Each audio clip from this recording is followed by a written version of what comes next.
Today I'm chatting with Amy Heafield. Amy is the support coordinator at HeartKids in Victoria. In her role, based at the Royal Children's Hospital in Melbourne, Amy provides invaluable support to heart families. Amy knows firsthand what the COHA journey is like, as she is a heart parent herself, to a beautiful heart teen. Amy has also offered significant support through the teen camp and has unique insights into supporting heart teens. So now we really need to start thinking about transition and moving into adult care, which is a really scary thought for a lot of parents, and it is scary for me as well. When you felt the comfort of the hospital that you've been with for your whole child's life, and we've been with the same cardiologist for all of those years as well, it's very daunting thinking that we're not going to be seeing him anymore or going to that hospital anymore. But it's also a big milestone. Before we begin, we would like to acknowledge the traditional owners of the lands on which we record. Today we are recording on country of the Kaurna people of the Adelaide Plains. We pay our respects to elders past and present who are a part of the world's oldest continuing culture and our first storytellers. We acknowledge the importance of supporting health for all peoples now and in the future.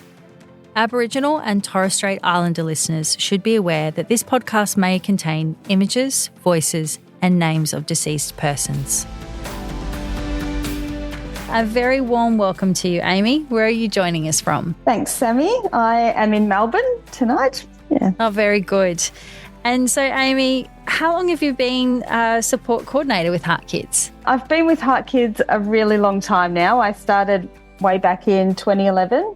And I worked 4 years as a support coordinator at the Royal Children's Hospital in Melbourne before moving interstate to WA, where I did do a little stint with the WA team in fundraising and events before returning to the support team in Melbourne in 2017.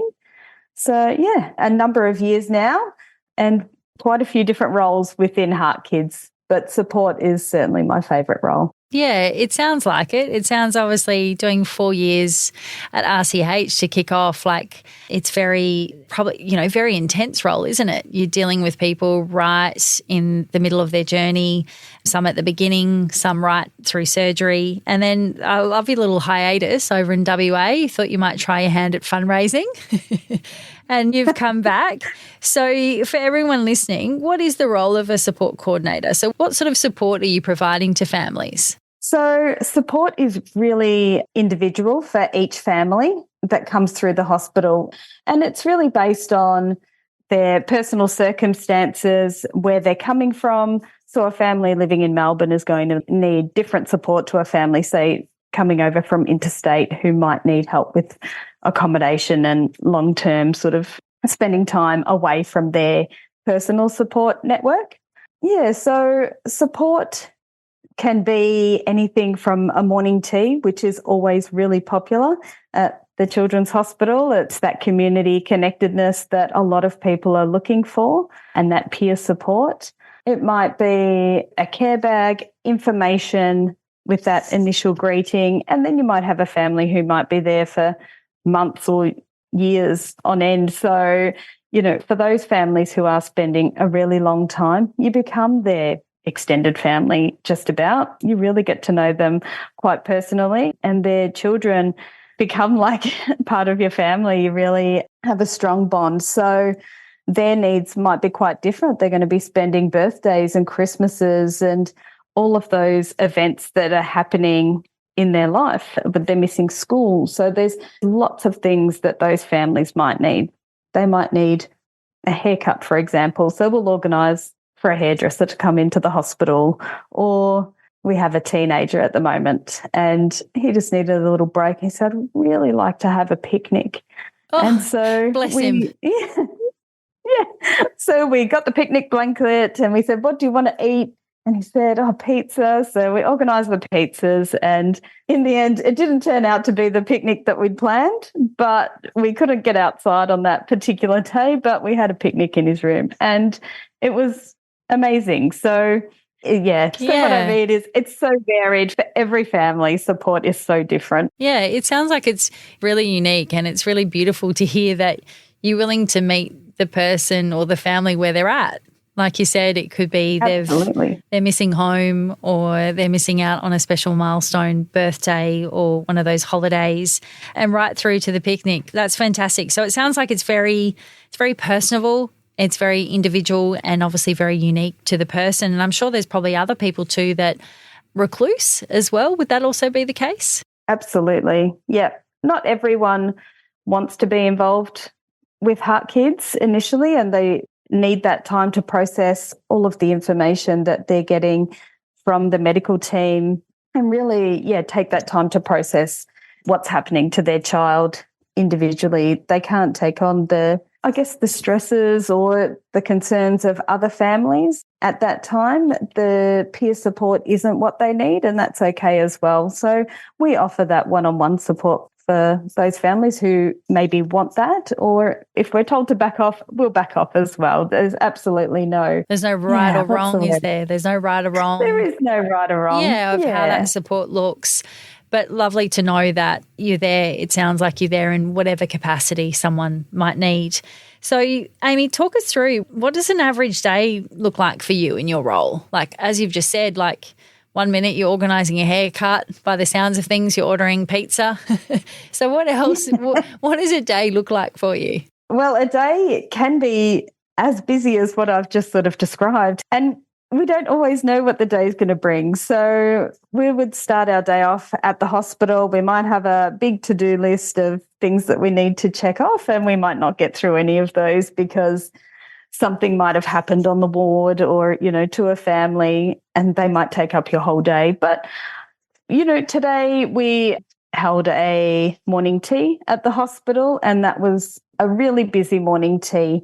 And so from those interactions that we had at that morning tea, we had some newly diagnosed families. So we would then go and catch up with them and provide some further information about the hospital, maybe give them a bit of a tour and a care bag so they feel the love. And then we are organising a birthday for someone in the hospital soon. So ordering a cake, getting that ready, organising a present for him. We've just recently been able to purchase a fridge for the ward, which is a really big deal for many of the families because they haven't been able to have access to a freezer.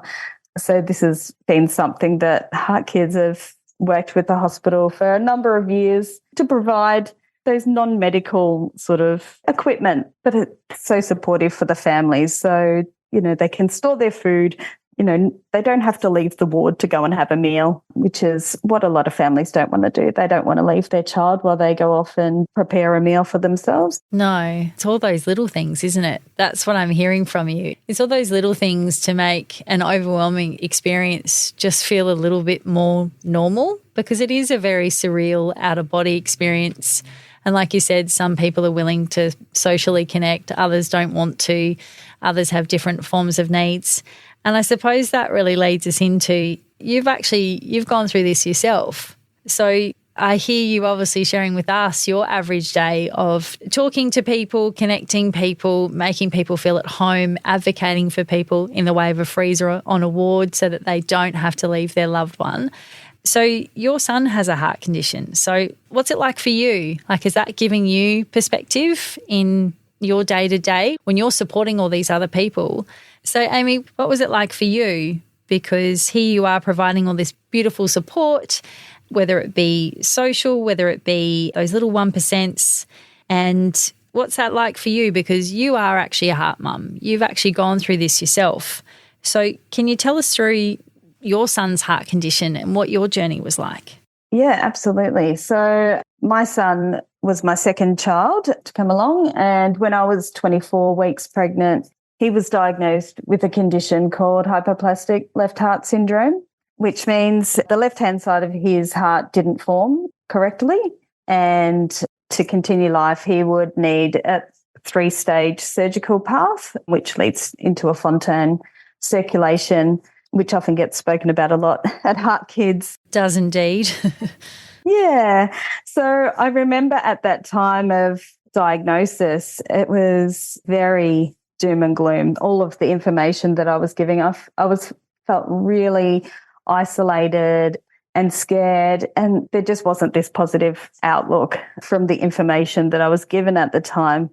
And I didn't really know I didn't know about HeartKids. I didn't know about any sort of support. I think it was my mum who might have done a bit of Googling at the time, although the internet wasn't that big at the time. So my son is now 17. Okay. So it wasn't the time in our lives where we went straight to the internet. Yeah. And it wasn't until I decided, yes, we're going to continue with this pregnancy. And I met the surgeon at the Royal Children's Hospital, and he said, yeah, I've done this surgery before, and I've done it a number of times, and there is hope for your child. And that gave me a lot of hope. And what he also told me was that HeartKids did exist and that there was a support group. And actually at that time, the person running the morning teas also had a child with hypoplastic left heart syndrome. And that relief that just came over me. Yeah. Because at first I thought I was the only person in the world. I really thought that was the case. I thought, we're the only person in the world that this is ever going to happen to. But to know that there was someone else, it really, gave me a lot of hope. So, yeah. It's a full circle, isn't it? Like, you've been on this journey, now you're providing all this beautiful support. Like, do you ever some days sort of pinch yourself and go, oh, I remember that? Or do you ever look into a parent's eyes or see something or smell something or something that takes you back to go, oh, I know exactly how they're feeling? Or I understand, I say that with respect. Everyone's feelings and how they process all this is very individual, but surely you must look at some mums and dads or parents in the eyes and think to yourself, I've been there. Absolutely, Sami. Every day I have those moments where sometimes it takes you off guard, really, and I bet something will happen to a child, and you go, "Oh my goodness, I really do understand exactly how you're feeling." And at that time, you don't want to take away from their moment, whatever they're going through at that time, but it certainly does. I do have those moments where I do think, "Wow, I remember that feeling. I remember." Whatever it might have been. Like you said, those smells. I think that there is a soap that they use in the hospital. Every time I smell this particular soap, it takes me straight back. Yeah, absolutely. Straight back. So you said your son is now 17, so you're further along the journey than most. There'll be people listening that either just beginning their journey or they've just come through surgery or they're starting those primary school years and all of that. So what sort of things, now that, you're obviously playing that support role to people on their journey, but also you've been through it. So what sort of things can you guide and share with us? I know I'm keen to know as well personally, like what are the things that you would say that really support HeartKids as they're starting to attend school, or is there anything in particular that really stands out in your mind that you think, oh gosh, if only I knew that? Yeah. So when Wes is my son, his name's Wesley, when he started school, he was quite little. He was a really tiny kid, and that's not uncommon for HeartKids to be quite small. And he was still having afternoon naps every day. And I thought, he's going to struggle at school a lot. And I already had an older daughter and she was in primary school, and it was quite a big school that she was attending, and it had a big hill. And I thought, Wes won't be able to cope. He won't be able to get through the day.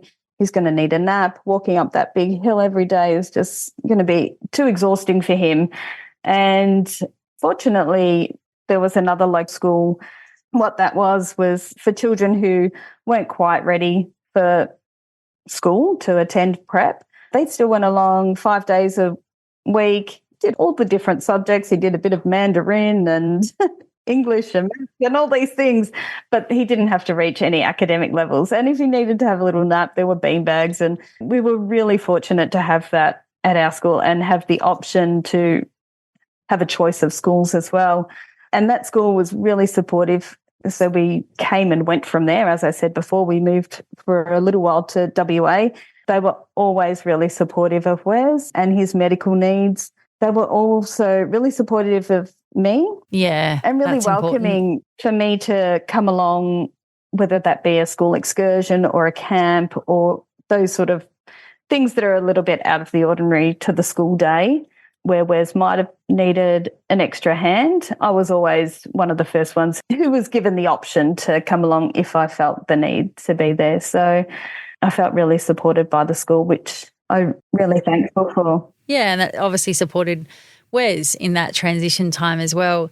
I actually like the fact that you've even just touched on that he needed a nap, because my son still does. Like, he still doesn't, he's 10, but he still goes through, I think, probably 2 or 3 days a week he has a nap at school, just that sort of reset.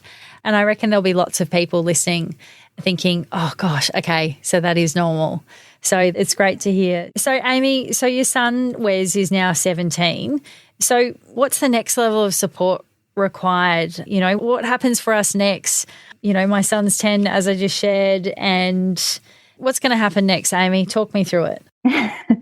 Yeah, so now we really need to start thinking about transition and moving into adult care, which is a really scary thought for a lot of parents, and it is scary for me as well. When you felt the comfort of the hospital you've been with for your whole child's life, and we've been with the same cardiologist for all of those years as well, it's very daunting thinking that we're not going to be seeing him anymore or going to that hospital anymore. But it's also a big milestone. And, you know, when I think back to when Wes was born, I never thought that this day would come. So it's exciting. It's a new chapter, and yeah. It's so true though. It is daunting. Like, I know I've spoken to other heart parents whose kids are now like sort of, you know, into their 20s.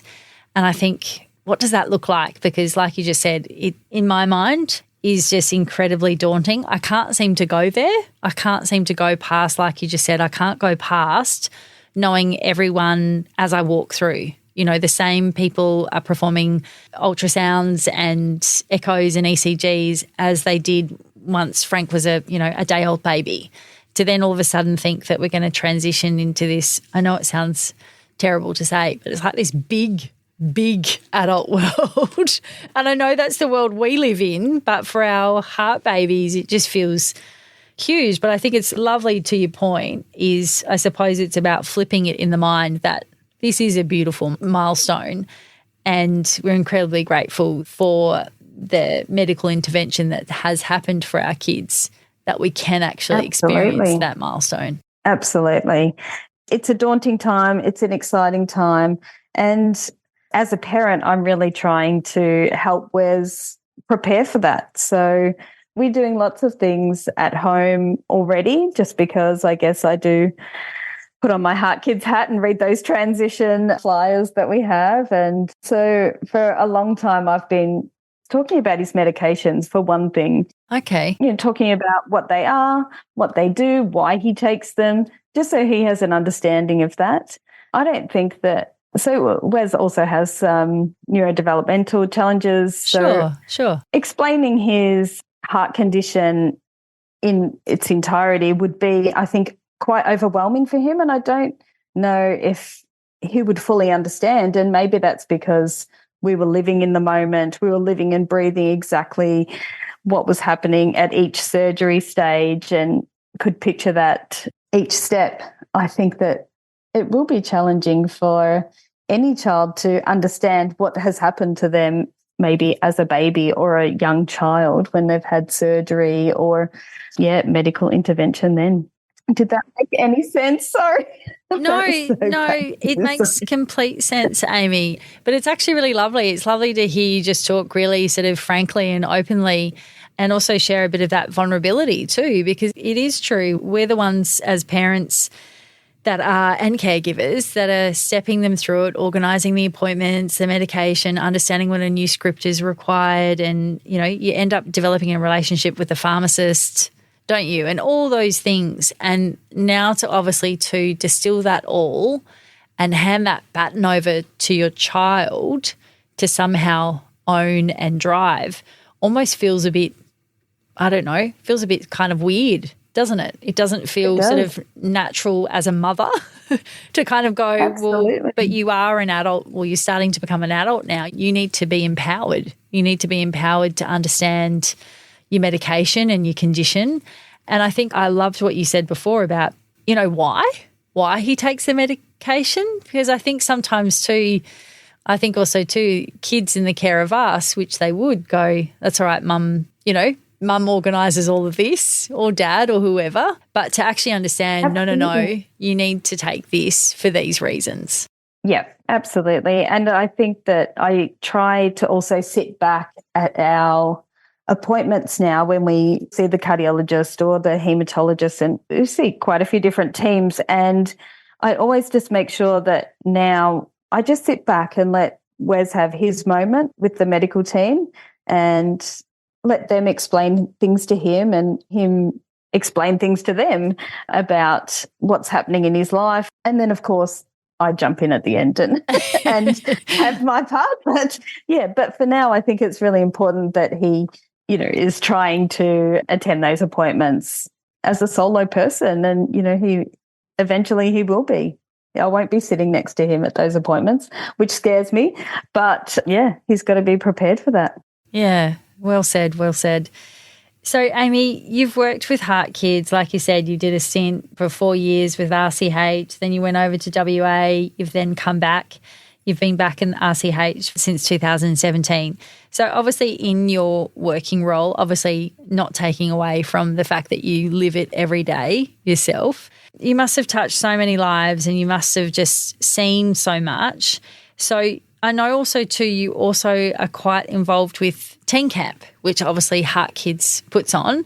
So what's your involvement there, and have you got any sort of special memories you want to share with us? Yeah, so more recently I took on the Teen Camp coordinator role while Michelle, who is currently in the role, was on maternity leave. So it was a really nice opportunity for me to take on that role and be involved in a number of camps over the last 6 months. And so during that time we did 3 camps. Wow. Yeah, so we do camps in all the different states, and move them around a little bit. Yeah, so we did a couple in Sydney and one up in Queensland, and so rewarding. It's really, I was nervous about doing it. I thought, how can I be around all of these teenagers? I have 3 at home and and now I'm going to go be away with 30 or 40 of them.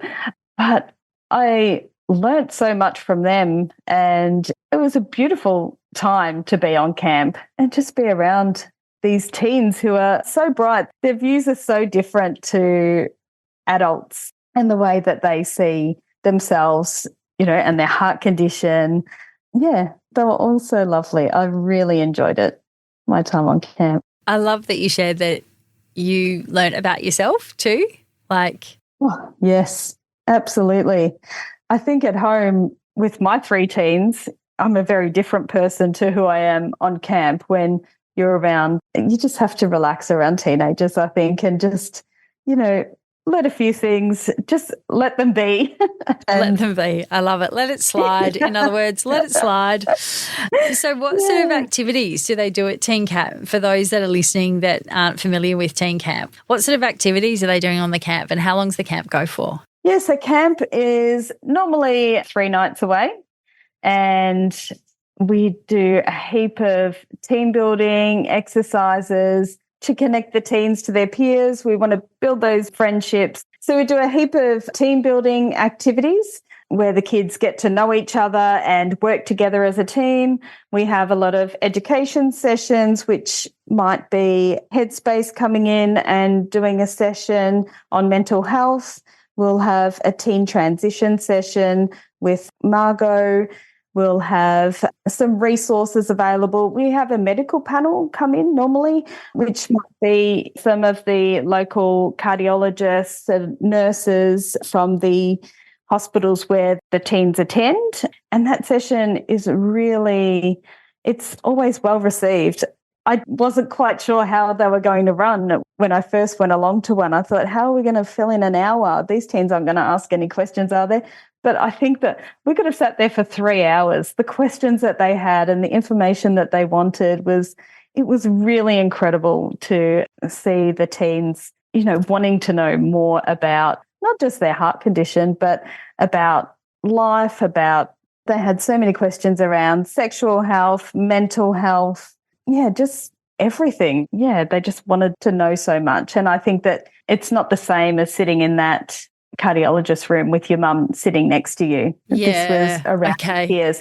And when you've got one person sitting next to you asking a question, it will prompt something and the barriers are broken down. You feel like you can just ask away when you're in that situation around your peers. So, yeah, really well received. It sounds incredibly empowering. It sounds like there are lots of curious minds and, like you said, sparking those questions that probably have been deep down, like you said, that you probably didn't really want to ask with your mum or dad beside you in a clinical setting. But I suppose in that sort of environment where they're sort of really just kind of talking human to human, as opposed to kind of, they've probably really broken down, like you said, not only the barriers around asking the questions, but they've probably really broken away that, you know, this person is now just another human that I can interact with as opposed to a clinician. Absolutely. Yeah. Oh, that sounds so empowering. Gosh, that's fantastic.